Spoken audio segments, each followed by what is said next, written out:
In life, the fingers are not the same. What I'm gonna do probably will not suit you or the others. But what I can say, you have to commit yourself. Every one of us works in a fast-paced world, and as much as we love our jobs in OQ, it can be hard to find the right balance. How can I give justice to the different facets of my life, my family, my health, and sometimes, most important of all, myself? Today we interview a man who may have cracked that formula and may have the answer we're all searching for. Thani Al-Khalasi, family man, blood donor, basketball player and referee. My name is Fatin Al-Maouli, and this is the podcast.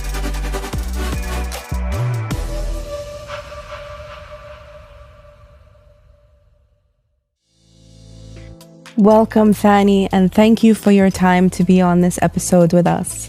Assalamu alaikum wa rahmatullahi wa barakatuh. Thank you, Fatin, for hosting me on your show. I'm very pleased to be here with you. Thank you. So, Thani, you have definitely cracked the code of finding the balance in life and with work. Before we get into all of those details, can you tell us a little bit about yourself and you as a young man? Okay, my name is Thani Al-Khalasi. As you know, my age is 47 years. I was born in Matrah during the 70s. I was among big family, you can say, as of now in these days.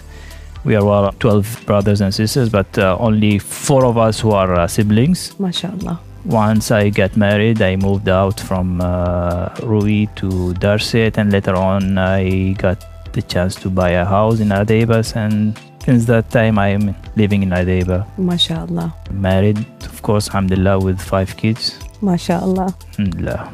Boys, girls? 3 girls and 2 boys. 3 girls and 2 boys. يتربوا في عزك إن شاء الله. Ameen. So, as a young man, Thani, what were your hobbies? What did you like to do? During the 80s, that time there is only one channel in the TV and nothing else. And just go with your friends outside playing whatever football or traditional games during that time, which is unfortunately our kids don't know about it these days. Yeah. So, Thani, I also heard that you are into music. Can you tell us about that? Well, the story with the music started during school time when I was singing with the group in the class. Coincidentally, there was in my neighborhood, my friends form a band, and I joined them. And I was not much having experience on playing music.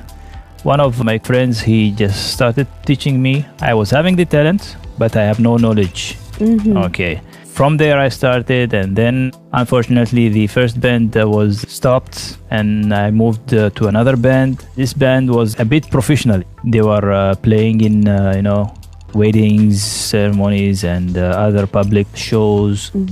Okay, companies also, some companies who are having their own parties. But till 2003 it ends. During that time the bands were not much fan in the public. The DJ was taking over.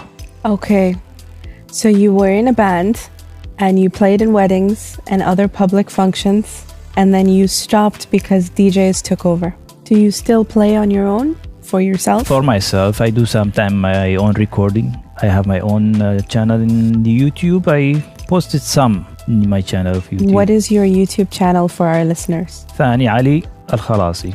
And what do you play? I play mostly keyboard and a bit of guitar. So that was about the music.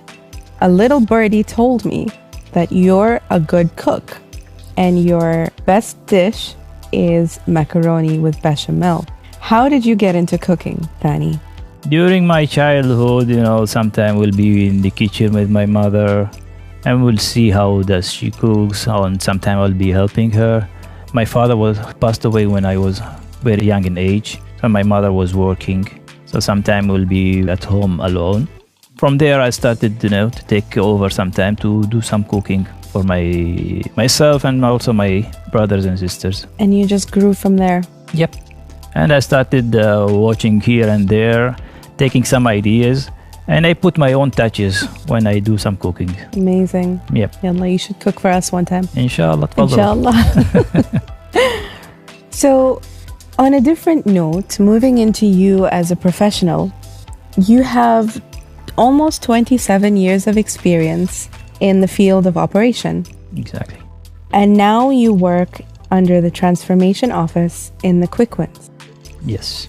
Tell us a bit about this. This is very interesting for me, having your large, extensive experience and then deciding to change. How did you choose to get into operation and what made you decide to change? Actually, I did not choose to be in the operation. My studies during the high school, or we can say during my time, there was technical schools, or even commercial schools. All right. I studied in a vocational training institute. My profession should be electrician. I studied electrical. Okay. After graduation, I stayed around almost a year at home, just seeking for a job. And I heard that the refinery was offering jobs, and I applied. But that time they were looking for operators. So it was a different field that I have studied, but I started as an operator. Okay. Yeah. And I moved on from to be as a field operator to a panel operator. After that, I moved out from the shift work to general work as a maintenance coordinator for almost 5 years. After 5 years, I've got the chance to move out from technical and to be with the Quick Win team. Okay. So what was the driving force to make you move away from operations?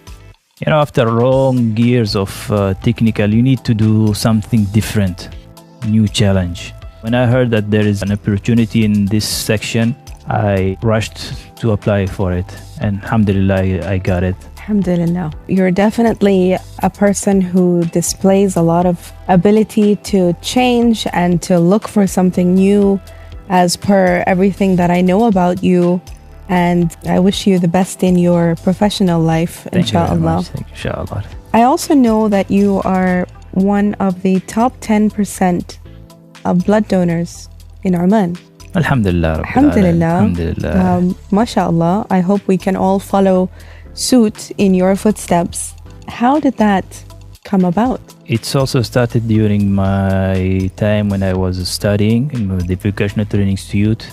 They were inviting the blood bank to have the campaign for donation. But unfortunately, during that time, my age was not allowing, because the rule here to donate, you have to be 18 years old. Okay.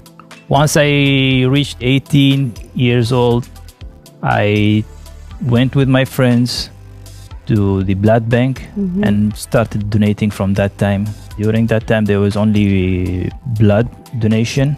Okay, and every 3 months, 4 months, I'll be donating. I have committed myself since that time. And until they have introduced platelets donation. Wow. And what does it mean to you? I mean, you've obviously committed yourself to doing this.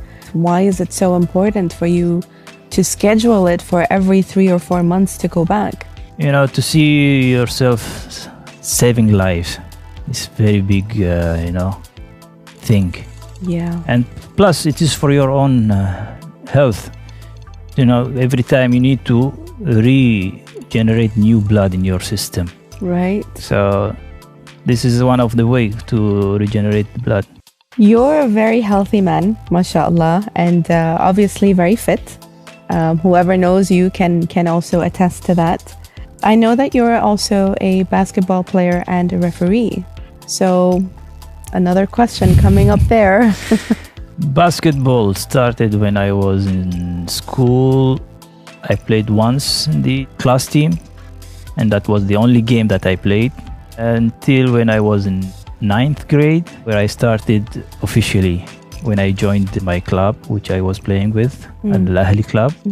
And that was in 1989.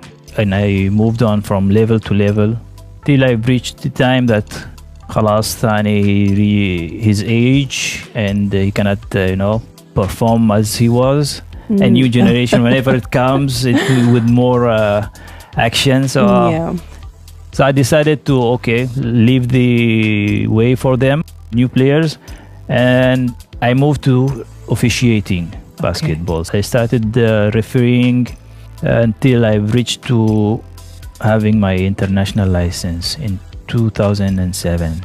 As of now, I'm a basketball referee, international license, but not active because the system has been changed recently from the federation. They are allowing having chairs in each federation, so we are having only 2 chairs in Oman. Okay, so you're just waiting your turn. Hopefully. Inshallah. Inshallah. Well, we've talked about a lot of things. You as a family man, you as a sportsman, you as a community man, and you as a professional man. Obviously, there is so much going on in your life. And we'll get back to the question about cracking the code. How do you find the balance to do all of this, ensuring that every aspect of your life receives the proper amount of attention that it requires? What is your advice for all of us who are trying to find that balance? Well, Fatin, as I have mentioned before, all your fingers on your hands are not the same. What works for me may not work for you. However, I find that once you set your priorities straight and understand your values, commitments, and importances in life, as well as your responsibilities, you then automatically are able to follow through with how much time and dedication to give to each aspect of your life. For example, what is important to me is my family, health, career, and my community. So it tells me that in every day of my life, I need to dedicate a good amount of time to my family, as they are my number 1 priority. Okay. Followed by my health, exercises, and hobbies, since they sustain my mental health, to ensure that I'm giving 100% in my job. All of this needs to be followed by a commitment, because if you don't have a commitment, then you are back to square one. So this is the formula that works for me. This doesn't come naturally. It takes time. Understand yourself, look within yourself, reflect on yourself, and remind yourself of what your values are, who you are, what you stand for in life, and what footprint you wish to leave behind. Have I cracked the code? Well, I don't know, but it certainly works for me. And I hope that you can take something out of it and make it work for you too. Your mission and vision. Commit yourself. If you fall, get up and you can do it again. And just get it and do it. Yes. Thani, thank you so much for your time. Thank you for sharing the little important nuggets of your life with the rest of us in OQ. And I appreciate having you here with us. Thanks for you as well for having me here. It was an honor, and I hope that I was, a light guest. Not A wonderful guest. Alhamdulillah. Thank you very much. Alhamdulillah. Thank you, Thani. Thank you very much.